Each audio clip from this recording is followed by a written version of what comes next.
Welcome back. You are listening to Whissel Wednesdays here on AM 1170 The Answer. My name is Kyle Whissel, your host with Whissel Realty, joined as always by Mr. Jason Hall with Team Home Loans, and our guest today, Mr. Dave Elhoff, Elhoff Wealth Strategies.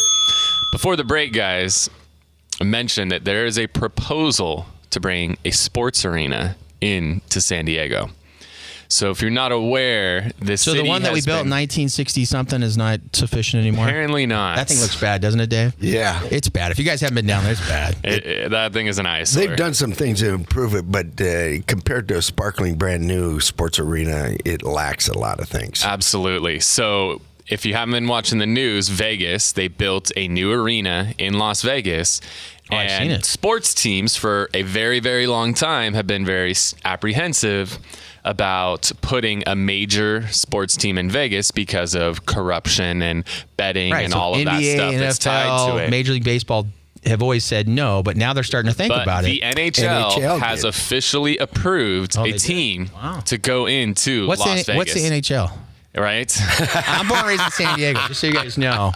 And I thought you were too, but you are from, you feel like you're from Buffalo. I've got roots from Buffalo. You have roots from Buffalo, so you know what the NHL is. But So there is an NHL team going into Las Vegas. The arena's finished. They're doing a UFC 200, I think, is in the newer T-Mobile Arena. Right off the 15.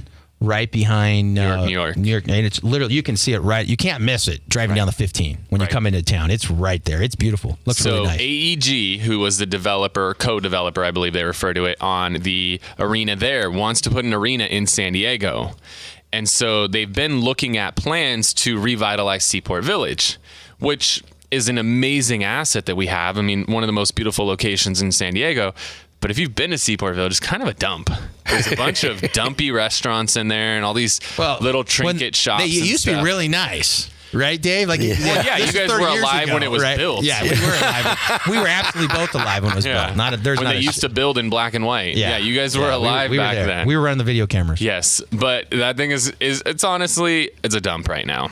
So there's all kinds of different proposals of things they want to put in there, but putting in a new sports arena in Seaport Village. I think it's like a 20,000 Hope you got a bicycle so you can park 10 blocks away. Because even at the white party we had a couple weeks ago, everybody had to park 8 to 14 blocks away to get there on a Saturday night because Petco, which draws so many people to the Padre game, right, literally flooded all the parking. So if you can imagine a football stadium down there and now you're talking an arena, literally, we'd have to be parking from here to the studios. We'd have to park here and ride our bike down.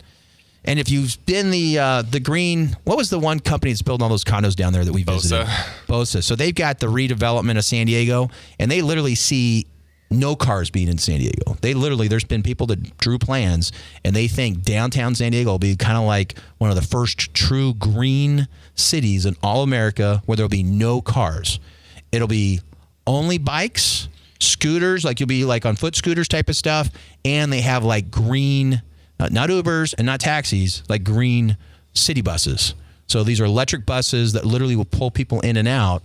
And I think, unfortunately, if you do that, Kyle, that's what's going to have to happen. And see, San Diego's so beautiful. It is a great area, but that's the downside I see. It's too congested there. Now, if I own real estate there and I own a bunch of stuff, of course I want it there. It's going to make my values quadruple, right, in the next 10 years. And that's what we've seen happen. Dave and I have lots of friends that have really done financially super well who bought in the 80s, early 90s, before all the development went down there, became multi-millionaires because of it. So I can understand some people pushing it that way. I still think Mission Valley needs to be redeveloped. Heck, the current place, I'd love nothing better than to tear that thing down and re-put it right there. Right? What are some other great places they talked about, or what do you guys see as another possible location? For the stadium? Well, or the sports arena, since we're talking about sports arena. Well, I mean, tear the existing, what is it called now? It's changed names so many times, but I think it's the Valley View Casino Center. I mean, that is a great location, and getting in and out of there is not terrible because you got a few different ways in and out.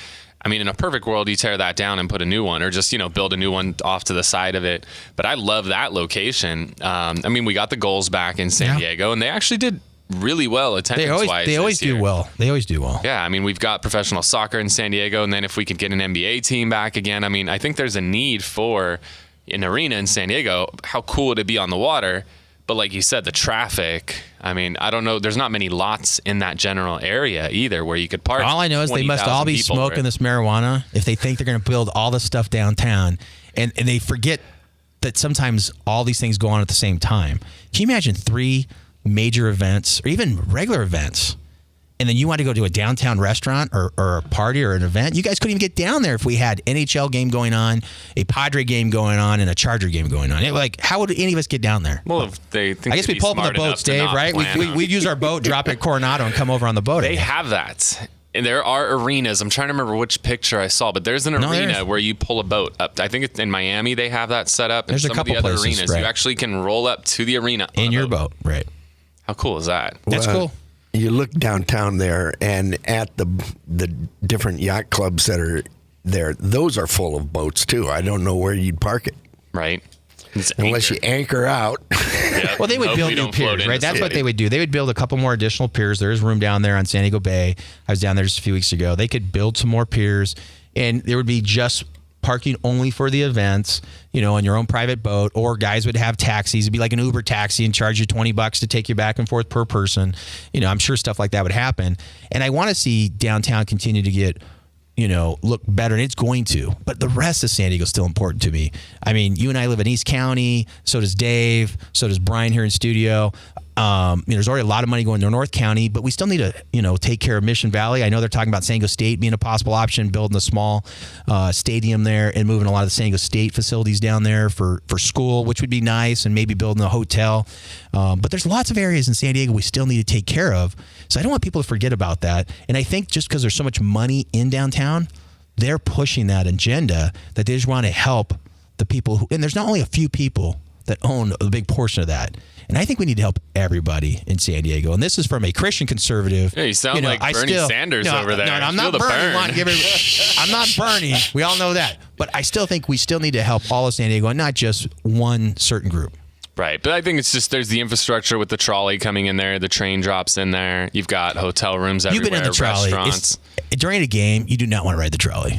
All right, guys. It is like sardines. You only want to ride the trolley during a game. You do not want to get on the trolley when there's not a game. You ever seen what kind of people roll on the trolley? There's nothing nice about the trolley when it's not a game. Well, if you go during a big game, they're not nice. I couldn't get out. I literally had to push people out so me and my wife could get out. They literally would not step out because they were so afraid if they stepped out, they couldn't get back in because they waited an hour to get sardined in, and they were afraid to step out. We were like in the second stop. Nobody wanted to let us out. If you try to take it on a regular day, you would be afraid to step in. Yeah, see? Well, so you mentioned the trolley, so it's not the greatest thing, is my point. Why? Exactly. And my point is it's not the greatest thing. So, yeah, the trolley goes downtown and goes certain places, but just because we have the trolley doesn't mean it's the greatest thing. I love it. Again, you're listening to Whissel Wednesdays here on AM 1170, The Answer. Dave Elhoff, the other big thing in the news this week, Brexit. Yeah. What the heck is Brexit? Britain exit of the EU, European Union. And I think you got to take a look at it. What is the reason why they're voting on this? And it's kind of broken up between older and younger people. And what a lot of people believe is the reason that they were voting on it in the first place is because the English population was feeling like they were losing their country. Much of it due to immigration, and what is coming in there is that a lot of Muslims were moving into the area, and there's sections of London that normal English people could not go into without fearing for their life. So they felt that we got to stop this, is that we're losing our country, and we need to vote to exit the European Union and not take on the obligations of the entire European Union. So, and it was really, the older person was more likely they were voting for Brexit. The younger person was more likely they're voting for against doing Brexit. And a lot of people took on the misconception that once they voted for this, if it were voted to leave the European Union, that it happened instantaneously. Not so. I watched a webinar with Tony Blair, the former Prime Minister of England, and he says, wait a minute, folks, this is totally complicated. Being able to exit the European Union is going to require an act of Parliament. And once Parliament, if you can get them to agree on it, then you got to go and get agreement with the other nations of the European Union. They all have to agree on it. So imagine that.